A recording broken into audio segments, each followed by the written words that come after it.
What is up, everybody? Welcome to DFS by the numbers. These are my Draftkings MMA picks for UFC Vegas 74. We got Kai France going against Amir Albazi. I need all the wins, yeah.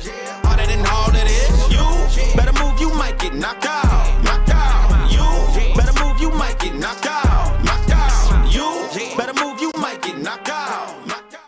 And we are back after a week off, and we're going to be talking some DraftKings here for UFC Vegas 74. It's a solid card. We got 13 fights to talk about, and I think it's a pretty good card from a DraftKings perspective, and as always, looking forward to that. Before we get started, if you guys can please leave a like on the video, subscribe to the channel if you have not already. That is much appreciated. If you want to sign up on Underdog Fantasy, use that promo code DFSBTN for a 100% deposit bonus up to $100, and I'll be touching on one of my favorite Underdog plays this week later in the show. Other than that, I'll be going live Friday after the weigh-ins, and then I'll be going live once more on Saturday for best bets. So make sure you are subscribed so you don't miss out on all of that. But we have some DraftKings to talk about. Very interesting slate this week. Let's kick it off with the fight doesn't go to decision lines here. Not a lot of fights heavily favored to end inside the distance, but I think all four of these here do, and we'll see if they do or not. But we got Santos Munoz minus 215. Fight doesn't go to decision, which is the most likely fight to end inside the distance as of now. And yeah, it's a fight that I do think is a good one to target. It's kind of weird though. This fight was supposed to happen a couple weeks ago, and I forget what the exact salaries were, but I know for sure Daniel Santos was not 9,200, so he's much more expensive than he was a couple of weeks ago. Like, I remember Daniel Santos was sitting around like minus 140, minus 150, went up to minus 160 a couple weeks ago, and now he's sitting around like minus 220. So not sure what happened over the last couple of weeks, but Santos is a bigger favorite this go around, and then he's also a bigger favorite on DraftKings as well. But yeah, I still like Santos quite a bit. 9,200, definitely expensive, but I think it's going to be worth it. I love the volume he brings to the table. He's very dangerous. He has power, uses that pressure and pace as a weapon, and I do expect him to finish Munoz down the stretch here. So yeah, expensive, but I think he's in play for sure. And then as far as Johnny Munoz Jr. goes, he's super cheap, and he honestly has a path. The path is going to be wrestling. The path is going to be using that BJJ and maybe even getting an early submission, but as this fight goes on, I do expect Daniel Santos to kind of break this guy. Really good fight to target. Probably one of the better fights on the card as well, but I'm more so on the Santos side here. Next, we got Alex Caceres going against Daniel Pineda, and there are two fights that we'll talk about on this card where we have a kill or be killed fighter, and those fights are typically ones you're going to want to target, and this is the first one. Daniel Pineda is a kill or be killed fighter. This guy has a 100% finish rate in his wins, and this guy has about 30 wins. I mean, this guy has a huge sample size of fights, and all he does is finish, which makes him a very, very intriguing underdog at 7,300. Like, if he wins this fight, it's going to be inside the distance. It's probably going to be in the first round and a half. He's very, very dangerous, and Caceres has been finished a lot. He's been finished 8 times in 13 losses, so I think Pineda's very live for an early finish. With that said, as the fight goes on, he does tend to fall off a cliff in a lot of his fights, so that's going to open up opportunities for Alex Caceres down the stretch at 8,900, so another good fight to target here. But yeah, that price tag on Pineda is very, very intriguing this week, and I'll have my fair share of Pineda. And then as far as Caceres, because I think if he does win, I think it's probably going to be a late finish, so probably not as much upside, especially at the price tag, but I think they're both in play here.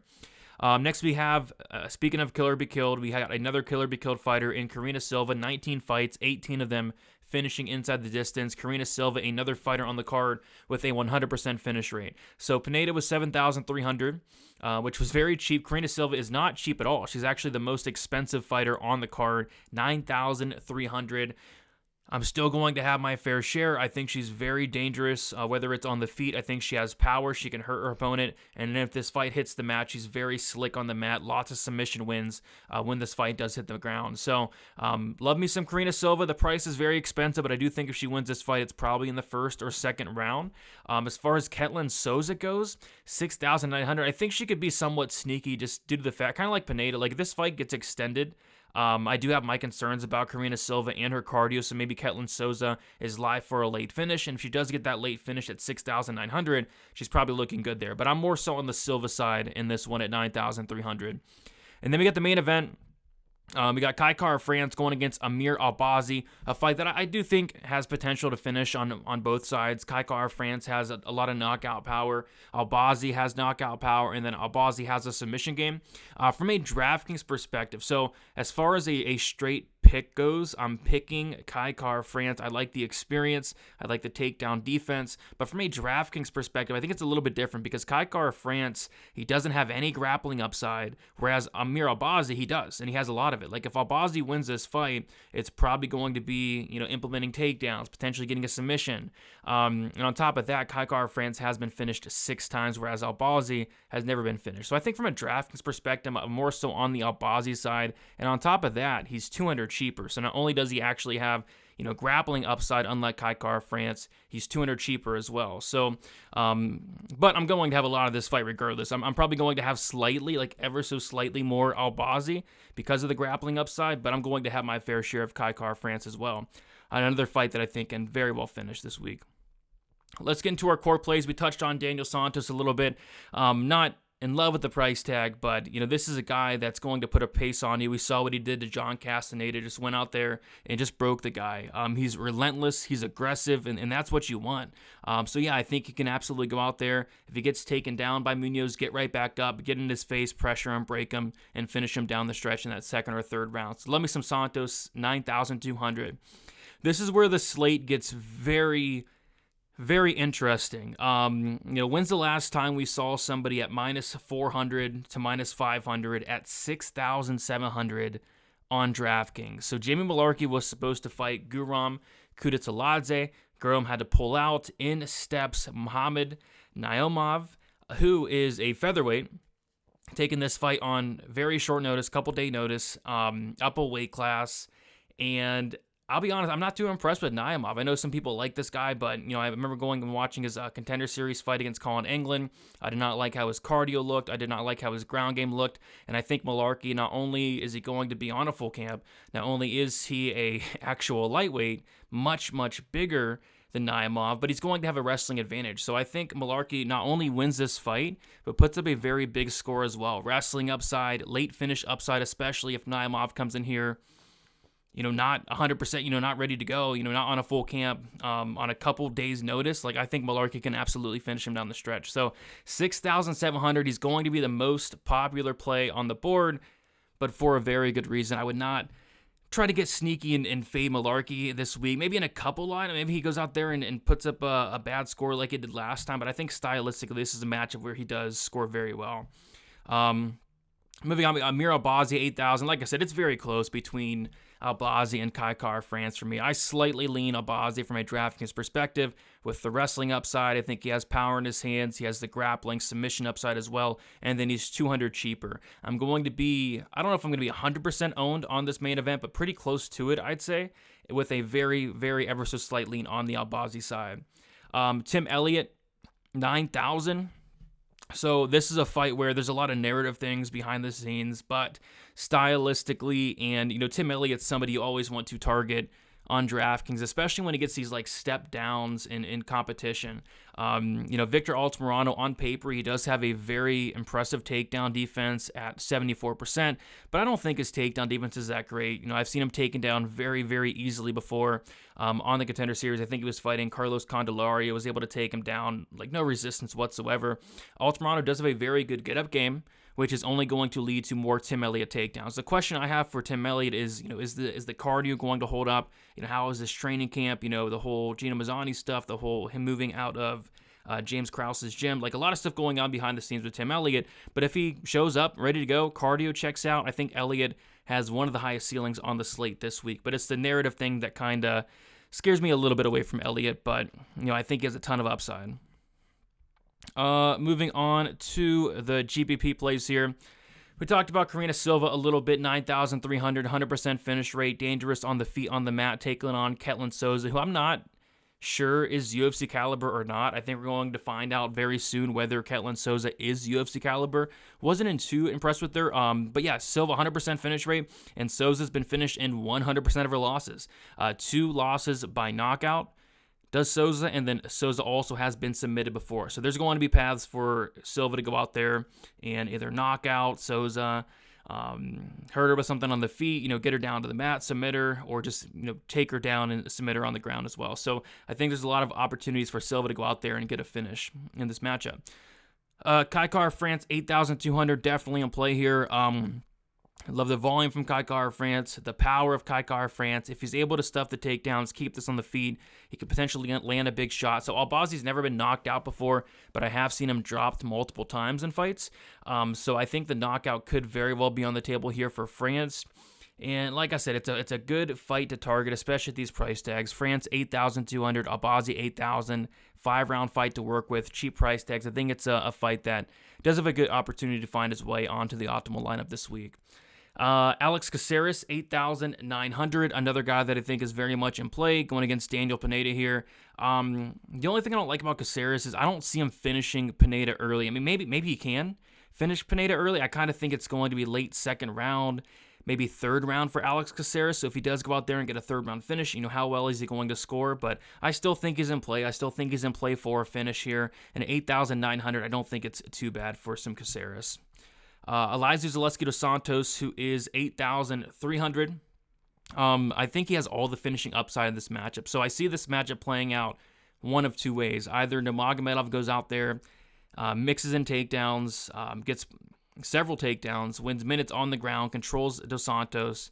I can see it playing out that way. Nurmagomedov wins a decision, or I can see Dos Santos catching Nurmagomedov in something, whether that's a submission off of his back, whether that is a big shot on the feet. Nurmagomedov, 3 losses, all 3 of those coming inside the distance. He's been subbed twice. He's been knocked out before. Dos Santos, black belt in BJJ, slick grappler, and then a lot of power on the feet. So I think if Dos Santos wins this fight, it is by finish, and I think it's a good fight to target, especially at these price tags. 8,300 for Dos Santos, and then we'll talk about Nurmagomedov pretty soon here.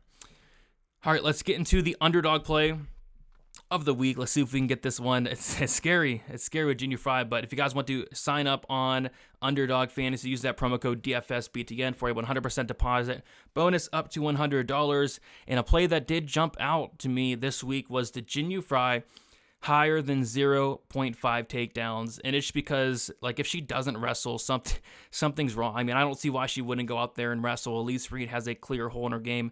It's the takedown defense. I think Fry gets at least 1 takedown, if not more takedowns in this matchup. So give me the Jin Yu Fry higher than 0.5 takedowns. If you like that play, go check it out. Use that promo code DFSBTN. Moving on to the live dogs. Muin Gafurov, 7,800. So at time of recording, he doesn't officially have a salary, but I'm pretty sure they're going to put him at 7,800. If they don't, it's probably going to be very similar to around that. But yeah, I like Gafurov this week at this price tag.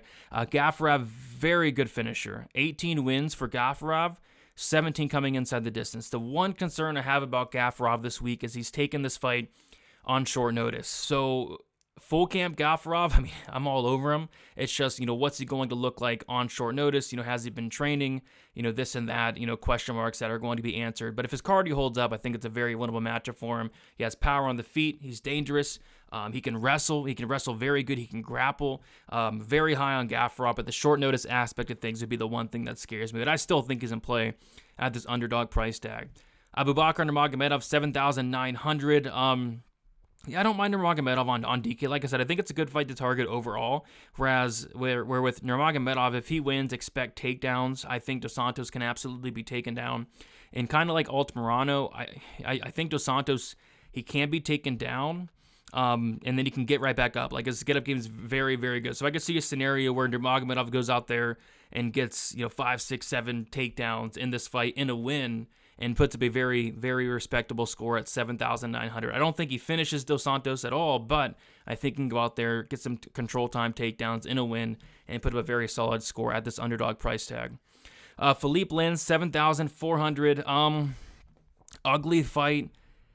Ugly fight, and I'm picking Grisham, but I don't understand this price tag. Like, this fight seems like a very close, greasy fight that can go either way, and honestly, if Philippe Lins wins this fight, it's probably early on. We saw him go out there and starch OSP in his last fight, less than 60 seconds. Grisham has been finished several times before. Lins has power. He has a BJJ black belt. It's just the price tag here that doesn't make a ton of sense to me. I think this fight is so much closer than the 7,400 price tag indicates. So I'll be having some Lins, but I don't want to go crazy on this fight. Moving on, we got Daniel Pineda, 7,300. We talked about him. 100% finish rate at 7,300. Sign me up. Early finish upside. BJJ black belt. Tons of power. Puts everything into all of his shots. Caceres has been finished a ton before. I think Pineda is one of the better high upside underdogs on the card. Is he risky? Absolutely. Absolutely he is. But if he wins, expect a massive score from the guy. So I'll be having my fair share of Daniel Pineda this week. Moving on to the pump play, and there's a couple other ones I'll touch on, but Jim Miller is the one that really sticks out here. 7,100 going against Jared Gordon, who is coming off of a brutal knockout against Bobby Green that ended up being a no contest, but he was knocked out. He was talking about being like concussed after as well, and he's coming back way too soon. That fight was about a month ago, a little bit more than a month ago. And Jim Miller, at 39 years old, he still hits very hard. He's still dangerous wherever the fight goes. And if Miller wins this fight, it is going to be by finish. I see it kind of as Jared Gordon by decision or Jim Miller by finish. And like I said, I always worry about the durability of Jared Gordon, but I especially worry about it now, coming back way too soon after the Bobby Green situation. So I do like some Miller at 7,100. I do want to touch on some other pump plays ever so slightly. So Ketlen Souza 6,900 is interesting just because Karina Silva, if she's not able to get Souza out of there early, I could see Souza take over down the stretch and maybe get a late finish. And then there was one other one I wanted to touch on. Johnny Munoz Jr. at 7,000 I think is in play. Takedown upside, BJJ black belt, maybe submission upside early on. And yeah, so lots of live dogs this week, I'd say. But yeah, Jim Miller was my favorite pump play out of those three mentioned. All right, and then finally, fades. I'll even throw a couple other ones out here. Andrei Arlovski, I mean, easy fade. He's not going to grapple. He's not going to finish. Last finish came like 2016. So yeah, pretty easy fade there for Arlovski. I'm also going to be fading Jinyu Fry, just super low volume. I guess she has some grappling upside here, but I doubt she goes to it that much. 7,600 going to be fading Fry. Who else am I fading this week? Nobody else really like jumps off the page besides those two. Like, I'm not going to have any of Andrei Arlovski or Jinyu Fry this week. Yeah, I think that's about it. All right. So yeah, guys, that is about it. Interesting slate. I mean, Jamie Malarkey at 6,700 makes this slate very, very interesting. I'm sure a lot of people are going to try to get cute and fade him, and maybe that works out. Maybe it doesn't. But yeah, that kind of it's interesting. We don't see that a ton. A minus 500 favorite at 6,700. So we'll see what happens there. What the heck was that? Something. I don't know. Anyway, gonna head out of here. Thank you guys so much for watching. Be sure to check out Underdog Fantasy. Use that promo code DFSBTN. Check out DFSbythenumbers.com. I just got out my Draftkings article. All my Draftkings stats, projections, those are already out as well. And like I said, I'm going live. Is that a chipmunk or is that a... Anyway, I'm going to be going live Friday after the weigh-ins and then Saturday after the before the prelims. So best of luck, guys. UFC Vegas 74, and we'll talk to you soon. See you.